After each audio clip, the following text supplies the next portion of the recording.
John is next. John is in Raleigh, North Carolina. Hey, John, welcome to the podcast. What's up? Thanks, Dave. I am a businessman all my life, and I've turned over my company to my daughter and son-in-law, sold it to them 4 years ago now. And so they have, making payments and the like. And I did it with a lawyer locally.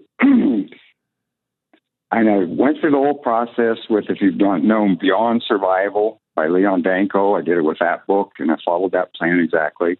Of God and Guinness with Steve Mansfield. So I was all about trying to do that. And it was before you had the Legacy series. So I didn't have that to fall back on.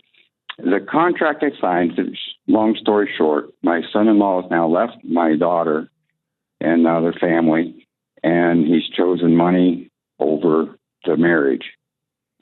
And the contract only stated that, if they quit making payments because they couldn't make them, it would come back to us, but the payments are easily being made. And so there's no correlation in there of you got no cause of action. Worth. Yeah, you got nothing you can do. Is that what you're saying? Well, we have to define the company's value. It wasn't predefined in the contract. So if I was going to do it again, I would have had it predefined. If you're going to leave my daughter, you're just going to... No, I'm sorry. What do you mean you didn't define the value? They're paying payments and they don't know on how much? No, the payments are being made. No. I'm sorry. Did you not have a sale price? I had a sale price from me to them. Yeah. So what's the value got to do with anything? What do you mean you have to define the value? Well, he's 50% owner of the company, and now he wants his 50%. Oh, so the divorce court is asking for a valuation of the company. Yes, sir. Interesting. Okay. Yeah. How long have they owned it? 4 years. And 3.5. He left about 6 months ago. Okay. So what's the gross revenue? About $10 million. Okay. What a heartbreak. Heartbreak it is. Everything's being destroyed by this butthole. Oh my gosh.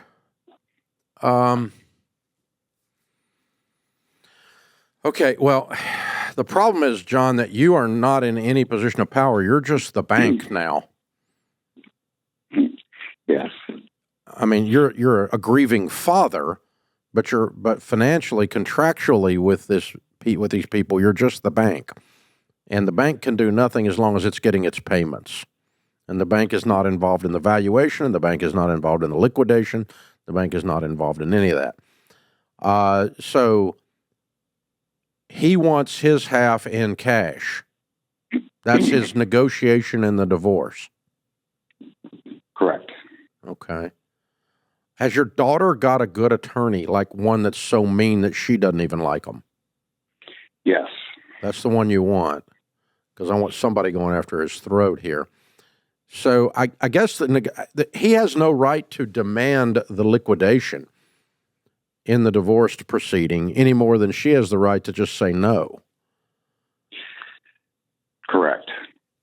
So, what I would do is just say no. We're not going to give you your half. You're a half owner, and you'll get half the proceeds if profits are distributed.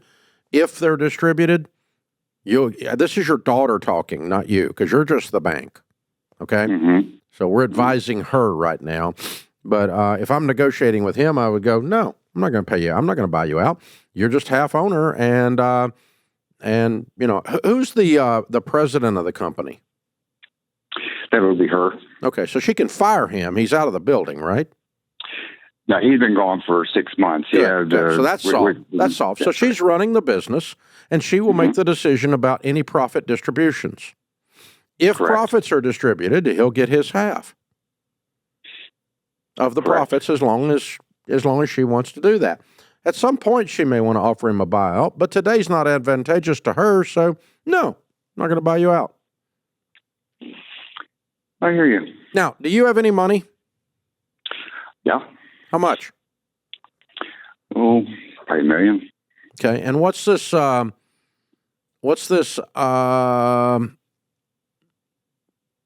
net profit on this thing look like? 2.5 million. Jeez. Okay, so we got a $10 million company in valuation, not just in revenues. Okay, give or take. So half of it's 5. So what I'm going to do is starve him out. Because his, morally, ethically, his rights to this are zero as far as I'm concerned. Are you agreeing with that? Completely. Yeah, so I'm just going to starve him out. He gets nothing. So here's the way that looks, okay? Just got to work with the attorneys on this. I'm not one, but this is the strategy I would employ. That no, we're not going to buy you out. You'll get half the profit distributions if there are profit distributions. And then my strategy will be that there's not going to be any profit distributions. Your daughter's going to take a nice salary, and we're going to reinvest all the profits to grow the company. And there's not going to be profit distributions, so he's not going to get anything. Yeah. And once he sits there for a little while with nothing, then I'll offer him like $1 million for his half.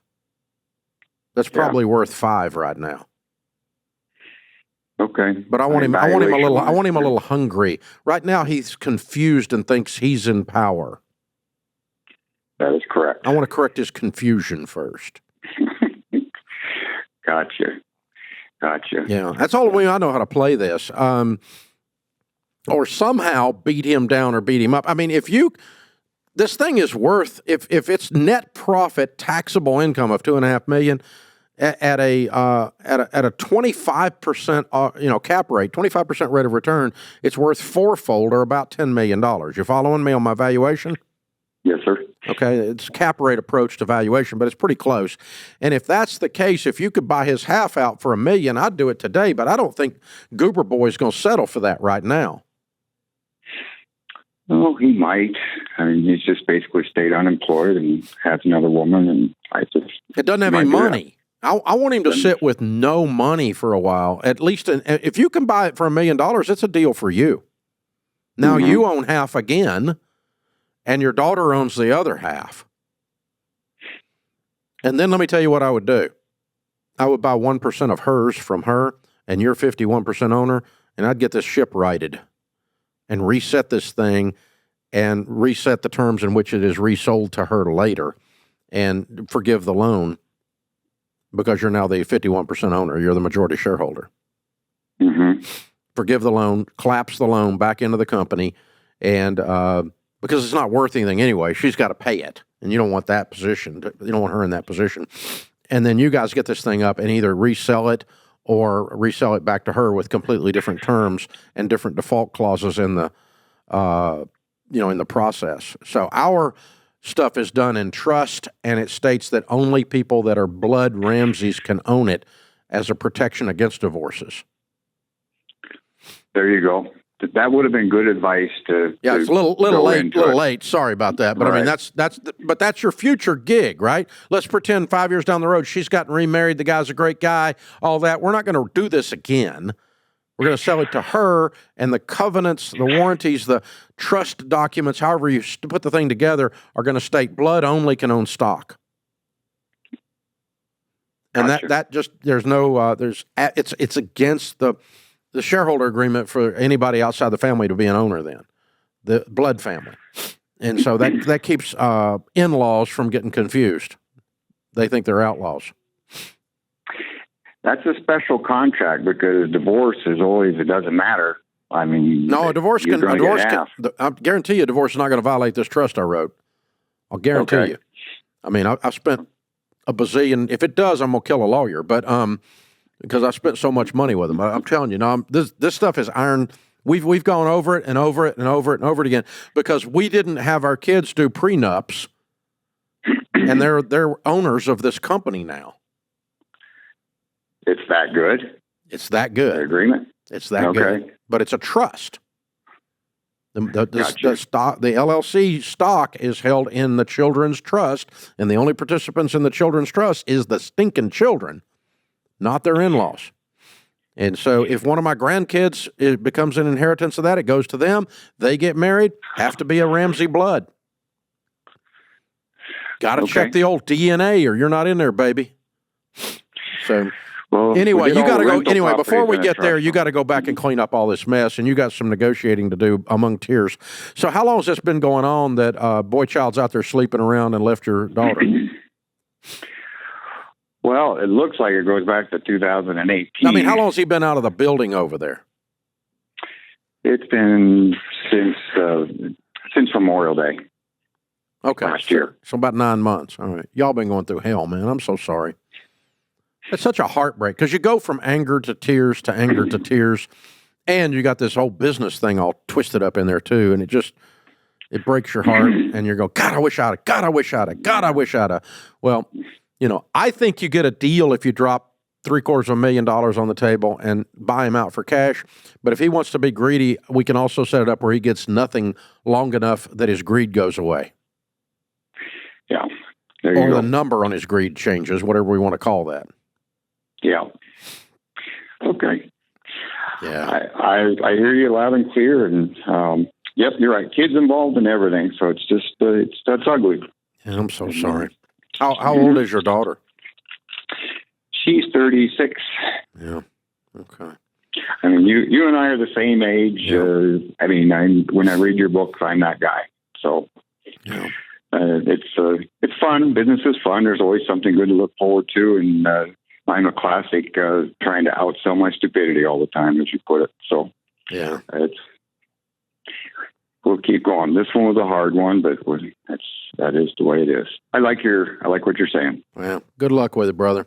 I don't mind in these situations. If you're going to pick a fight, our goal is not to pick a fight, but if you're going to pick one, we're going to win it. And that's take him to ground.